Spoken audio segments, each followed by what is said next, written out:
আমার ক্যামেরার ম্যানের সহযোগিতায় ক্যামেরার স্ক্রিনে আমি যে ঘরটা দেখানোর চেষ্টা করছি, এই ঘরটা হচ্ছে জিকে ক্যানেলের একেবারে ঠিক রাস্তার উপরে দীর্ঘ কয়েক বছর আগে নির্মাণ করা হয়েছে। এবং আমার ডান পাশে যে ঘরটি দেখতে পাচ্ছেন যে আসলে উচ্ছেদ করা হয়েছে, ভাঙচুর করা হয়েছে। এই ঘরটা কিছুদিন আগে নির্মাণ কাজ চলছিল।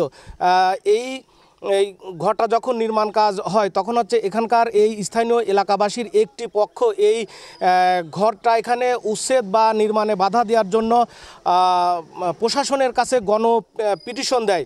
গণপিটিশন দেওয়ার পরে প্রশাসনের লোকজন এসে এই ঘরটি উচ্ছেদ করে এবং নির্মাণে বাধা দেয় এবং ভেঙে দেয়।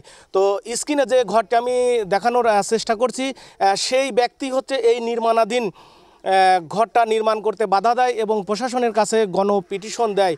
তো আসলে আমি জানার চেষ্টা করব যে এখানে এই যে নির্মাণাধীন ঘর জিকে ক্যানেলের উপর ছিল সেটা উচ্ছেদ করা হয়েছে এবং যেটা এখনও যে ঘরটা দাঁড়িয়ে আছে কয়েক বছর আগে নির্মাণ করা হয়েছে সেটাও জিকে ক্যানেলের রাস্তার উপরে। আসলে সেই ঘরটা কেন উচ্ছেদ করা হলো না, ভাঙা হলো না, সেটাই আসলে জানার চেষ্টা করব। তো এখানে স্থানীয় এলাকাবাসী উপস্থিত আছে। আমরা জানি যে এই দুই ঘরটি নিয়ে স্থানীয় এলাকাবাসীর মাঝে বেশ উত্তেজনা বিরাজ করছে। আসলে পাল্টাপাল্টি অভিযোগ প্রশাসনের কাছে সহকারী কমিশনার ভূমি কুমারখালী, এসিলান মহোদয়, ইউনো মহোদয় এবং জেলা প্রশাসক মহোদয়ের কাছে গণপিটিশন দেওয়া হয়েছে। তো আমি আসলে জানার